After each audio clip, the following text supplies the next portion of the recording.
भारत मौसम विज्ञान विभाग ने चक्रवात मिचोंग के संभावित भूस्खलन के कारण तमिलनाडु के तटीय और आंतरिक आंध्र प्रदेश के लिए ऑरेंज अलर्ट जारी किया है। इस तूफान के कारण आई बाढ़ ने दैनिक जीवन को अस्त व्यस्त कर दिया, जिससे कई लोग हताहत हुए और संपत्तियों को नुकसान पहुंचा। और ग्रेटर चेन्नई पुलिस ने एक बयान में कहा कि शहर में चक्रवात के कारण आई बाढ़ के परिणामस्वरूप विभिन्न घटनाओं में कई लोगों की जान चली गई।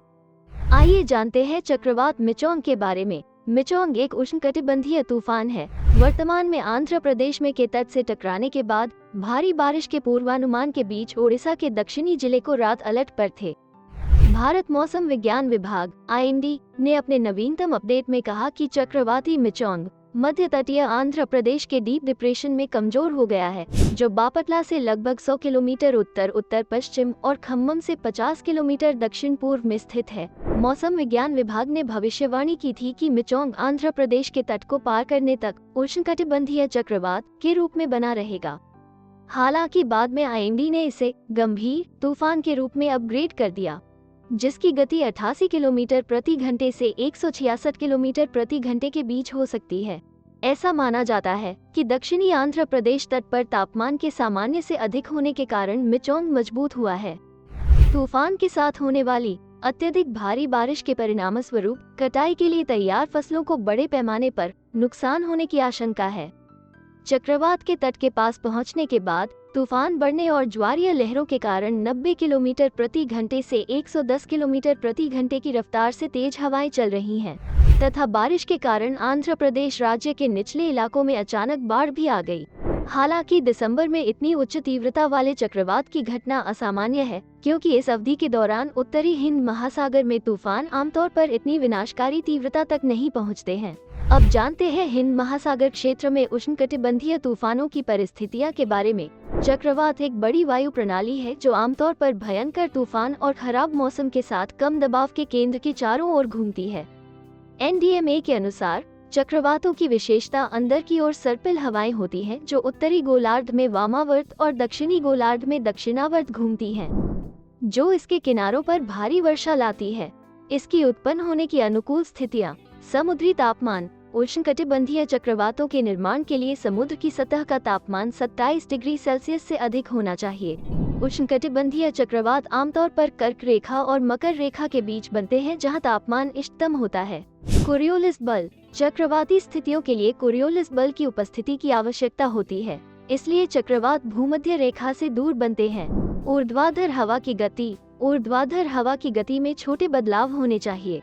ऊपरी विचलन। वायुमंडल की ऊपरी परतों में एक अच्छी तरह से विकसित विचलन चक्रवात के भीतर वायु धाराओं को बढ़ने में मदद करेगा, जिससे केंद्र में कम दबाव बनाए रखा जा सकेगा।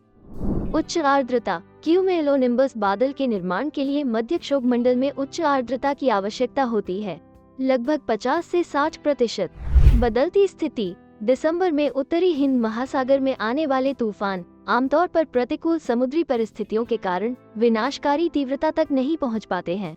हालांकि दिसंबर में इतनी उच्च तीव्रता वाले चक्रवात की घटना असामान्य है। अब देखते हैं कि उष्णकटिबंधीय चक्रवात क्या है। मकर और कर्क राशि के बीच के क्षेत्र में उष्णकटिबंधीय चक्रवात निर्मित होते हैं। ये पृथ्वी पर सबसे विनाशकारी तूफान है। राष्ट्रीय समुद्री एवं वायुमंडलीय प्रशासन के अनुसार इस तरह के तूफान तब बनते हैं जब परिसंचरण केंद्र के पास तूफान की गतिविधि तेज होने लगती है और सबसे तेज हवाएं और वर्षा केंद्र से दूर रेंज में मौजूद नहीं होती हैं।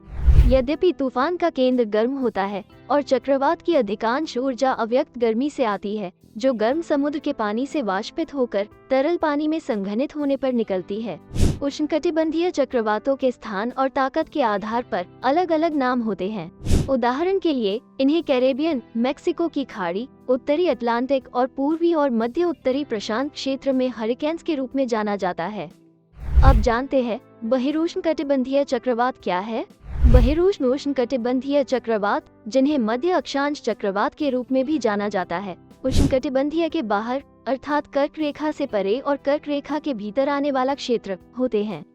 National oceanic and atmospheric administration (NOAA) के अनुसार उनके मूल में ठंडी हवा होती है और वे अपनी ऊर्जा ठंडी और गर्म हवा के संपर्क में आने पर निकलने वाली संभावित ऊर्जा से प्राप्त करते हैं।